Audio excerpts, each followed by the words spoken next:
கோவலரம்மையுடனாய திருவைகுந்த காலத்தியப்பர் திருவருளை சிந்திக்கின்றோம். ஹரநம பார்வதிபதையே ஹரஹர மகாதேவா. ஒரு சமயம் பெருமான் அம்பாளை நீங்கி தட்சிணாமூர்த்தியாக யோகமூர்த்தியாக கடுக்காய் வனத்தில் கடும் தவம் புரிந்து வந்தான். அப்போ சூரபதுமன் பல கொடுமைகளை தேவர்களுக்கு செய்த போது தேவர்கள்லாம் பிரமதேவனிடம் சென்று முறையிட பிரமதேவன் திருமாலோட மகனான மன்மதன் பெருமான் மீது பானம் போட்டால் அப்போ ஸ்கந்தன் இப்போ பார்வதிக்கும் சாமிக்கும் திருக்கல்யாணம் ஆகி ஸ்கந்தன் முருகன் வந்து அந்த சூரபதுமனை வதம் செய்ய வேணும் அப்படின்னு ஒரு திட்டம் செய்து அதுக்காக திருமாலோட மகனான மன்மதனை கூப்பிட்டாங்க. அவன் நினைச்சோடனே வந்தான். அந்த மன்மதன் பிரம்மன் முன்னாடி தோன்றி நின்னான். தேவர்கள்லாம் சூழ்ந்து இருக்காங்க, பிரம்மனும் இருக்கான். இப்போ மன்மதனை கூப்பிட்றப்போ மன்மதன் வந்தான். அப்போ மன்மதன் கேட்டான், எதற்கு என்ன கூப்பிட்டீங்கன்னு அவன் கேட்டான். அப்போ அவங்க சொன்னாங்க, அந்த கடுக்காய் வனத்தில் தட்சிணாமூர்த்தியாக யோகமூர்த்தியாக சனகாதி முனிவர்களுக்கு உபதேசம் செய்து கொண்டு இருக்கக்கூடிய பெருமான் மேலே நீ பானம் போட வேணும்னா. உடனே அந்த செய்தியை கேட்டு அந்த மன்மதன் காதை பொத்தி கொண்டு சிவ சிவ சிவ சிவன்னா. இப்பேற்பட்ட பிள்ளை என்ன செய்ய சொல்கிறீங்களே, அந்த பெருமான் மேலே போய் யாராவது பானம் போட முடியுமா அப்படின்னோன்னா அதுக்கு பிரம்மன் சொன்னான், நீ போடாத ஆளே யார்? பிரம்மா மேலே போட்ட பிரம்மா வந்து மாபெரும் பிழை செய்தான். திருமால் மேலே போட்ட, இந்திரன் மேலே போட்ட, உலகத்தில் வந்து எல்லாரும் மேலேயும் உன்னோட ஆட்சி உண்டு, அதனால் நீ பெருமான் மேலேயும் போடுன்னு சொன்னோன்னே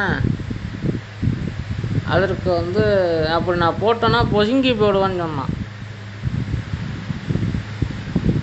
இதுக்கு என்ன காரணம்னு கேட்குறப்ப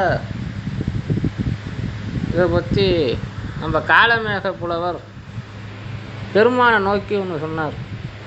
தீதான் உன் கண்ணிலே, தீதான் உன் கையிலே, தீதான் உந்தன் சிரிப்பிலே, தீதான் மெய்யலாம் புள்ளிருக்கும் வேலூரா, உன்னை இந்த தையல் எப்படி சேர்ந்தால்.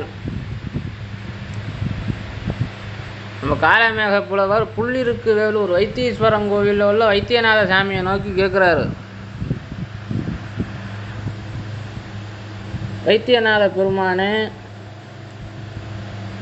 நீ உன்னோட கண்ணில் நெருப்பு, சாமி கண்ணில் நெருப்பு, கோபம் மிக்க நெற்றியான் நெருப்பு சாமியோட கண்ணில் இருக்கு.